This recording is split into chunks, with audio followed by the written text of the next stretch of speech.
नमस्कार, आप देख रहे हैं संसद टीवी और आपके साथ मैं हूं दीक्षा कोहली। आज की खबर में देश विदेश के समाचार के अलावा आपके काम की हर खबर है शामिल। तो चलिए शुरुआत करते हैं हेडलाइंस के साथ। महाराष्ट्र में गहराया सियासी संकट, एकनाथ शिंदे ने शिवसेना पर ठोका दावा।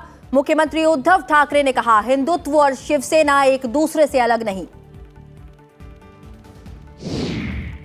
ब्रिक्स देशों को स्टार्टअप के बीच नेटवर्क तैयार करने का प्रधानमंत्री का सुझाव। वीडियो संदेश से ब्रिक्स व्यापार मंच में संबोधन। भारत में ईज ऑफ डूइंग बिजनेस सुधारने के प्रयास जारी। एनडीए की राष्ट्रपति उम्मीदवार द्रौपदी मुर्मू 24 जून को भरेंगी नामांकन। विपक्ष के उम्मीदवार यशवंत सिन्हा से सीधा मुकाबला। राष्ट्रपति पद के लिए चुनाव 18 जुलाई को। भारत ऑस्ट्रेलिया ने की रक्षा सहयोग गतिविधियों की समीक्षा। राजनाथ सिंह और ऑस्ट्रेलिया के रक्षा मंत्री के बीच द्विपक्षीय वार्ता। औद्योगिक सहयोग को मजबूत करने पर भी चर्चा। और भीषण भूकंप से अफगानिस्तान में भारी तबाही, 1000 से ज्यादा लोगों की मौत, सैकड़ों हताहत। तालिबान ने मांगी अंतर्राष्ट्रीय मदद, भारत ने जताया दुख।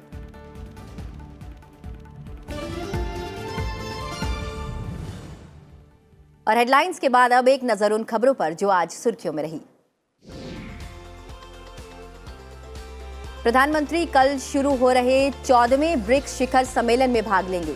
शिखर सम्मेलन का विषय है वैश्विक विकास के नए युग के लिए उच्च गुणवत्ता की ब्रिक्स भागीदारी को बढ़ावा। विदेश मंत्री एस जयशंकर ने इथियोपिया की राष्ट्रपति से मुलाकात की। दोनों नेताओं ने क्षेत्रीय और अंतर्राष्ट्रीय स्थिति पर अपने अपने दृष्टिकोण भी साझा किए। कांग्रेस प्रमुख सोनिया गांधी ने ईडी को पत्र लिखकर कोविड के कारण फेफड़ों के संक्रमण से पूरी तरह ठीक होने तक अपनी पेशी को कुछ हफ्तों के लिए स्थगित करने की मांग की है। हरियाणा की 46 नगर निकाय इकाइयों के लिए चुनाव में ज्यादातर सीटों पर बीजेपी जेजेपी गठबंधन को सफलता हाथ लगी है। 18 नगर परिषदों और 28 नगर पालिका समितियों के लिए रविवार को मतदान हुआ था। देश में पिछले 24 घंटों के दौरान कोविड-19 के 12,249 नए मामले सामने आए हैं। उपचाराधीन मरीजों की संख्या बढ़कर 81,687 हो गई है। जम्मू कश्मीर के रामबन जिले में भारी बारिश और भूस्खलन के कारण जम्मू श्रीनगर राष्ट्रीय राजमार्ग लगातार दूसरे दिन भी बंद रहा। बड़ी संख्या में वाहन बीच रास्ते में फंसे रहे। अमेरिकी राष्ट्रपति जो बाइडेन ने भारतीय मूल की अमेरिकी वैज्ञानिक डॉक्टर आरती प्रभाकर को देश के विज्ञान और प्रौद्योगिकी नीति कार्यालय की निदेशक के रूप में नामित किया है। तमिलनाडु ने श्रीलंका के लिए राहत सामग्री की दूसरी खेप को रवाना किया। 14,700 मीट्रिक टन चावल, 250 टन दूध पाउडर और 50 टन आवश्यक दवाओं वाला जहाज कोलंबो के लिए रवाना किया गया। श्रीलंका के प्रधानमंत्री रानिल विक्रमसिंघे ने कहा कि कर्ज के बोझ से दबी उनकी अर्थव्यवस्था महीनों तक खाद्य पदार्थों, ईंधन और बिजली के अभाव के बाद चरमरा गई है। ऑस्ट्रेलिया में 21 मई को हुए संसदीय चुनाव के अंतिम परिणाम घोषित कर दिए गए हैं। चुनाव में मध्यम वर्गीय वामपंथी लेबर पार्टी को जीत मिली थी, जिसके बाद एंटनी अल्बनीज देश के प्रधानमंत्री बने।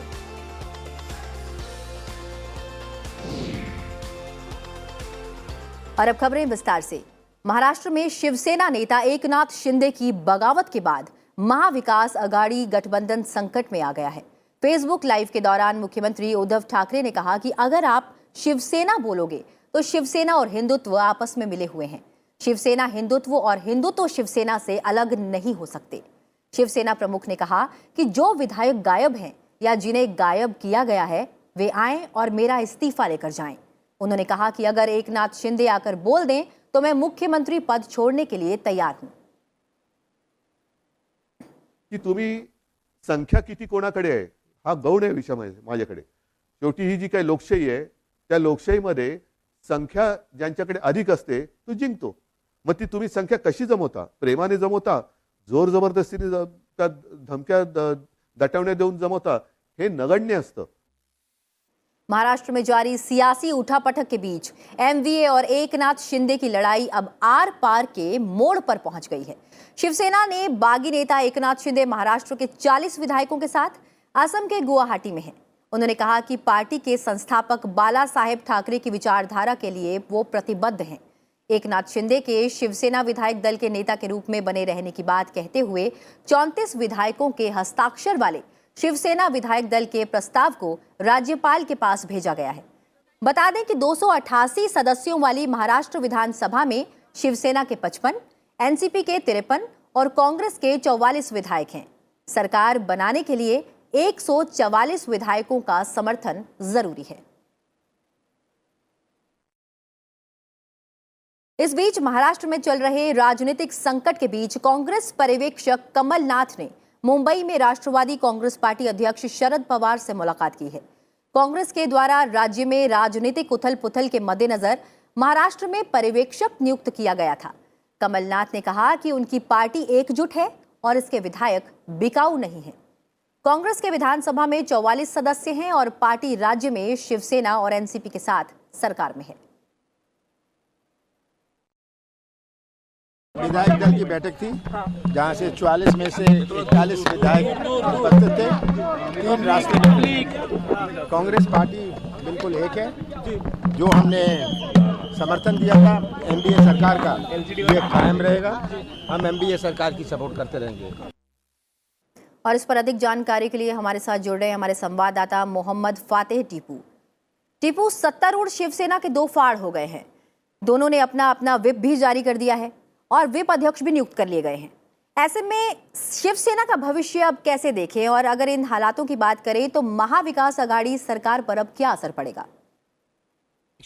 कल से अगर आप पूरे घटनाक्रम पर नजर डालेंगे तो लगातार महाराष्ट्र की सियासत में ट्विस्ट आ रहा है, क्योंकि एकनाथ शिंदे पहले मुंबई से सूरत गए, उसके बाद उन्होंने वहां पर 30 विधायकों के समर्थन का दावा किया। उसके बाद वो सूरत से अभी गुवाहाटी के होटल रेडिसन ब्लू में ठहरे हुए हैं। वहाँ पर वो करीब उन्होंने 34 से ज़्यादा विधायकों का समर्थन वो होने का दावा कर रहे हैं। हालांकि उन्होंने इसके साथ में 46 विधायकों की बात कही है कि 40 विधायक हमारे साथ में हैं और 34 विधायकों के समर्थन की चिट्ठी उन्होंने राज्यपाल को भेज दी है। दरअसल अभी ये पता नहीं लग पा रहा है कि दरअसल वो चाहते क्या है, क्योंकि जिस तरीके से शाम 5 बजे उद्धव ठाकरे ने बीमारी के बावजूद आकर के अपना फेसबुक लाइव दिया, उन्होंने कहा कि एकनाथ शिंदे को ये कदम उठाने के पहले हमसे आकर के बात करनी चाहिए था, और अगर वो चाहते तो हम सीएम की कुर्सी भी छोड़ सकते थे, पार्टी अध्यक्ष का पद भी छोड़ सकते थे। तो ऐसे में फिलहाल जो खबर आ रही है दीक्षा, वो ये है कि शरद पवार ने मध्यस्थता की भूमिका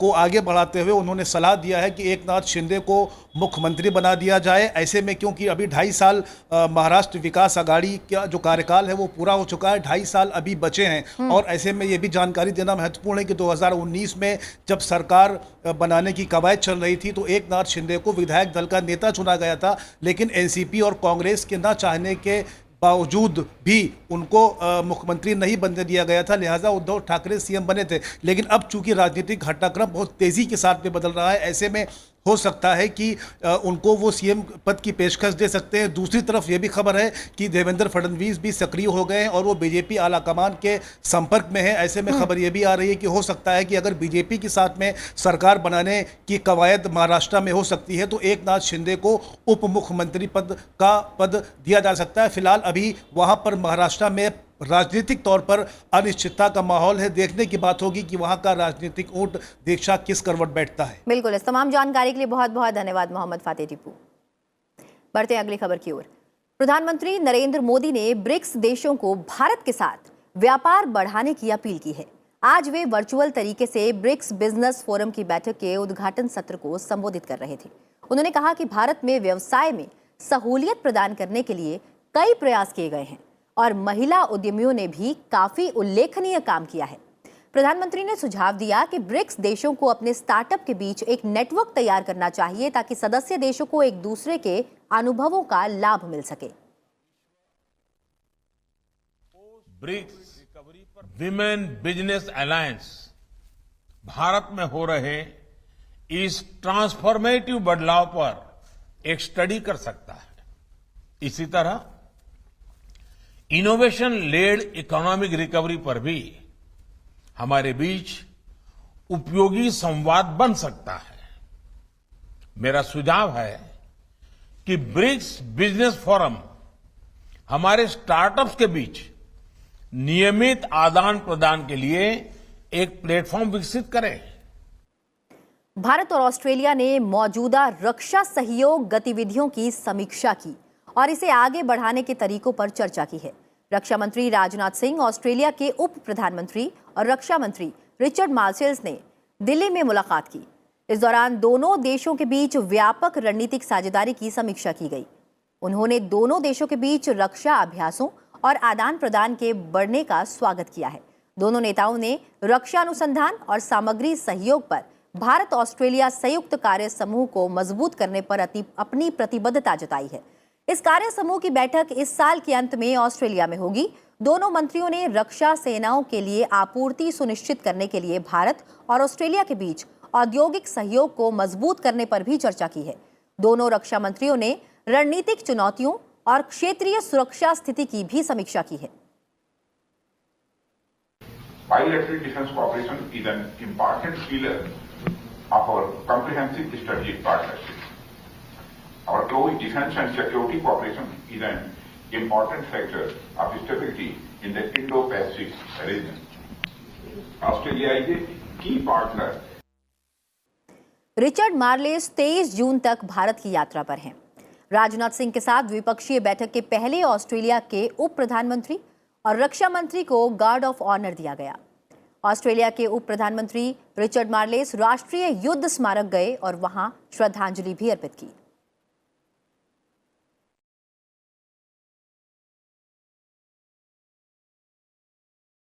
एनडीए की राष्ट्रपति पद की उम्मीदवार द्रौपदी मुर्मू 24 जून को अपना नामांकन दाखिल करेंगी। राष्ट्रपति पद के लिए उनका मुकाबला विपक्ष के उम्मीदवार यशवंत सिन्हा के साथ होगा। दिल्ली में बीजेपी संसदीय बोर्ड की बैठक के बाद पार्टी अध्यक्ष जेपी नड्डा ने उनके नाम का ऐलान करते हुए कहा कि पहली दफा महिला जनजातीय उम्मीदवार को वरीयता दी गई है। संथाल समुदाय में जन्मी द्रौपदी मुर्मू ने राजनीतिक करियर की शुरुआत 1997 में राय रंगपुर नगर पंचायत के सदस्य के रूप में की थी। ओडिशा में साल 2000 में बीजेडी बीजेपी गठबंधन सरकार में मंत्री रही और 2015 में झारखंड की पहली महिला राज्यपाल बनी। राय रंगपुर सीट से 2 बार विधायक रह चुकी द्रौपदी मुर्मू 2009 में उस वक्त भी अपनी सीट से जीती थी जब बीजेडी ने चुनाव से कुछ ही सप्ताह पहले भाजपा से गठबंधन तोड़ लिया था। इस चुनाव में बीजेडी को भारी जीत मिली थी। न्यूज देखिली मु वर्तमान किसी कहवाक चाहे ना। परवर्ती समय में आपको जहाँ भी बाइट देवी वर्तमान नुह है कहीं आपण को धन्यवाद। आप एत कष्ट कर उम्मीदवारी के वास्ते समर्थन मांगने के लिए विधायकों और विभिन्न राजनीतिक दलों के नेताओं से मिलने के लिए द्रौपदी मुर्मू के अगले 1 महीने में कई यात्राएं करने की उम्मीद है। केंद्र ने राष्ट्रपति पद के लिए होने जा रहे चुनाव में एनडीए प्रत्याशी द्रौपदी मुर्मू को सीआरपीएफ के जवानों से लैस Z+ सुरक्षा प्रदान की है। सशस्त्र दस्ते ने सुरक्षा का जिम्मा भी संभाल लिया है। उधर विपक्ष ने पूर्व वित्त मंत्री यशवंत सिन्हा को राष्ट्रपति पद का उम्मीदवार बनाया है। राष्ट्रपति चुनाव के लिए विपक्ष के उम्मीदवार यशवंत सिन्हा ने अपनी चुनावी रणनीति को लेकर राष्ट्रवादी कांग्रेस पार्टी के कार्यालय में पहली बैठक की। उन्होंने कहा कि राष्ट्रपति चुनाव व्यक्ति की लड़ाई नहीं है बल्कि देश के सामने पेश मुद्दों की लड़ाई है। यशवंत सिन्हा 27 जून को अपना नामांकन दाखिल करेंगे। 3 लोकसभा और 7 विधानसभा सीटों के लिए होने वाले उपचुनाव के मतदान की तैयारियां पूरी कर ली गई हैं। इन सीटों पर वोटिंग कल होगी। लोकसभा सीटों में उत्तर प्रदेश की आजमगढ़ और रामपुर हैं, जो समाजवादी पार्टी के नेता अखिलेश यादव और मोहम्मद आजम खान के विधानसभा चुनाव जीतने के बाद खाली हुई हैं। एक लोकसभा सीट पंजाब के संगरूर की है, जिसे भगवंत मान ने राज्य का मुख्यमंत्री बनने के बाद छोड़ा है। जिन 7 विधानसभा सीटों पर उपचुनाव होंगे उनमें दिल्ली की राजेंद्र नगर सीट है। अन्य विधानसभा सीटों में झारखंड की मंदार, आंध्र प्रदेश की अतमाकुर, त्रिपुरा की अगरतला, टाउन, बोरदोवली, सुरमा और जुबराज नगर सीट है। मतगणना 26 जून को होगी। और फिलहाल रुक रहे हैं एक छोटे से ब्रेक के लिए। ब्रेक के बाद देश के तमाम राज्यों से जुड़े महत्वपूर्ण समाचार और अंतर्राष्ट्रीय खबरों पर भी डालेंगे नजर। आप बने रहिए संसद टीवी के साथ।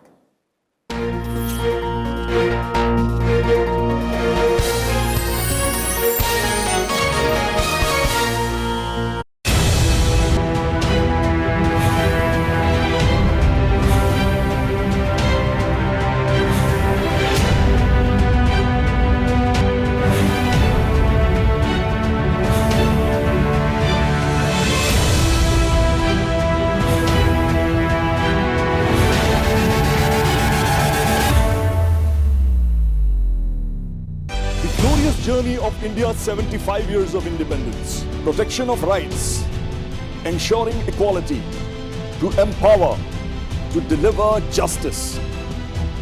Laws that have defined India and its people, laws that everyone should know. Watch 75 years, laws that shaped India. With me, Hemant Batra, only on Sansad TV.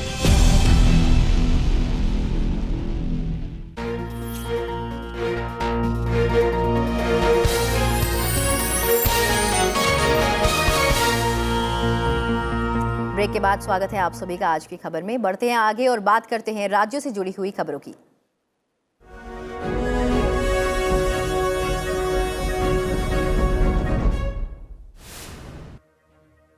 प्रधानमंत्री नरेंद्र मोदी G7 शिखर सम्मेलन की बैठक में हिस्सा लेने के लिए 26-27 जून को जर्मनी के चांसलर ओलाफ शोल्स के निमंत्रण पर शोल्स एलमाउ जाएंगे।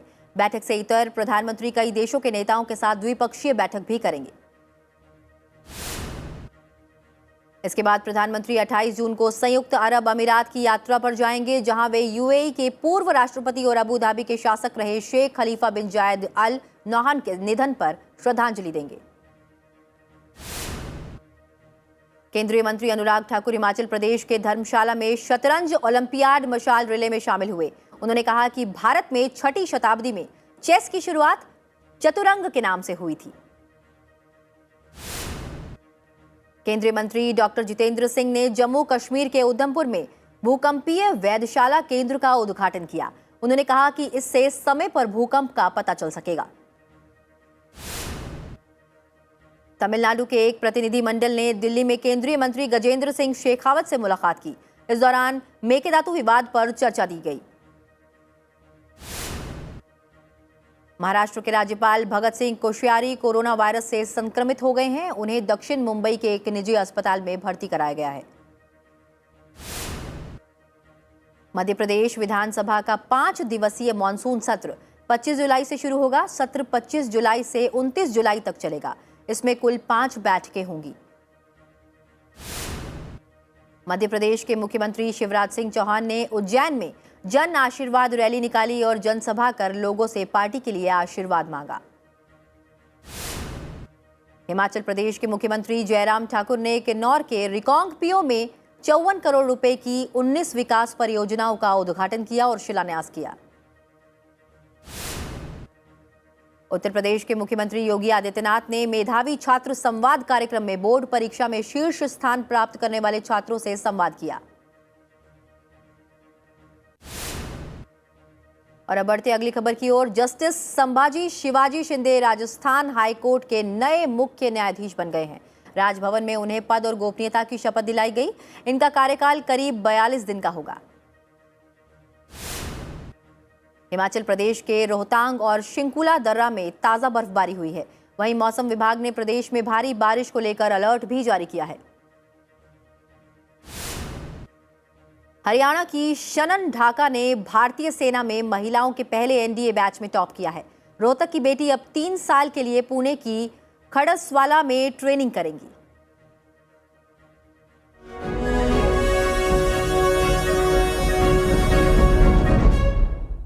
और अब नजर डालते हैं कुछ और अहम खबरों पर।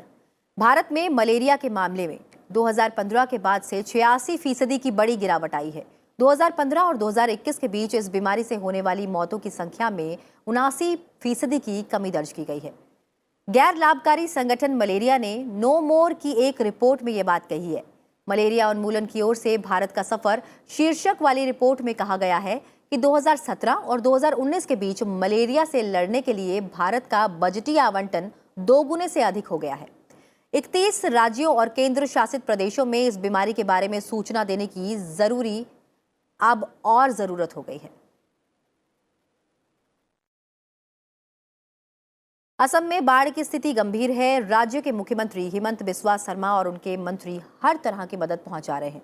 गृह मंत्री अमित शाह ने इस बारे में विस्तृत जानकारी ली है और जल्द ही केंद्रीय दल प्रभावित इलाकों का दौरा भी करेंगे। असम में ब्रह्मपुत्र, बराक और उनकी सहायक नदियां उफान पर हैं, जिससे 36 में से 32 जिलों में बाढ़ जैसे हालात हैं। कई इलाके जलमग्न हो गए हैं। प्रदेश में बाढ़ से करीब 55 लाख लोग प्रभावित हैं। वहीं आपदा में 7 और लोगों की जान चली गई है। इसके साथ ही मरने वालों का आंकड़ा नवासी पहुंच चुका है। मुख्यमंत्री हेमंत बिस्वा शर्मा ने बाढ़ प्रभावित नलबाड़ी और कामरूप जिलों में राहत शिविरों का दौरा किया है और कहा है कि जल्द ही राहत पैकेज की घोषणा की जाएगी। केंद्रीय मंत्री सर्बानंद सोनोवाल ने बाढ़ से प्रभावित नागांव जिले का दौरा किया और राहत शिविरों का जायजा लिया।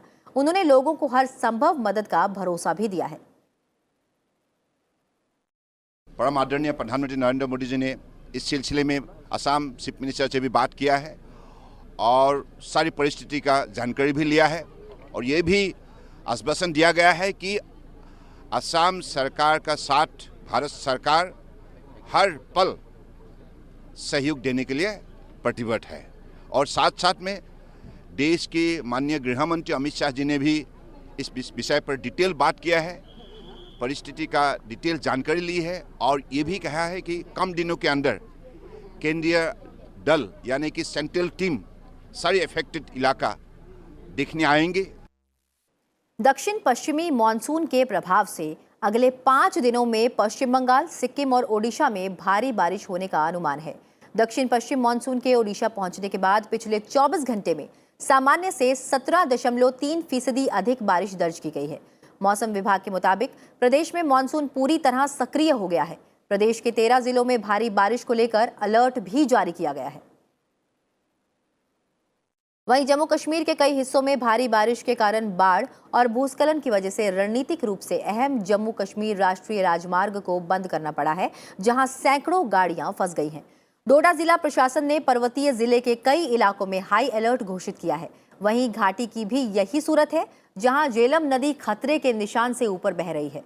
चिनाब नदी और उसकी सहायक नदियों के आसपास के इलाकों और रामबन और डोडा जिलों के ढलानों और फिसलन संभावित क्षेत्रों में हाई अलर्ट घोषित करना पड़ा है। रामबन उधमपुर सेक्टर में भारी बारिश के कारण जम्मू श्रीनगर राष्ट्रीय राजमार्ग पर 30 से अधिक स्थानों पर भूस्खलन हुआ है। जम्मू क्षेत्र के पुंछ और राजौरी जिलों को दक्षिण कश्मीर के शोपियां जिले से जोड़ने वाले वैकल्पिक मार्ग मुगल रोड को भी भूस्खलन के कारण यातायात के लिए बंद कर दिया गया है। और अब खबरें अंतर्राष्ट्रीय जगत से।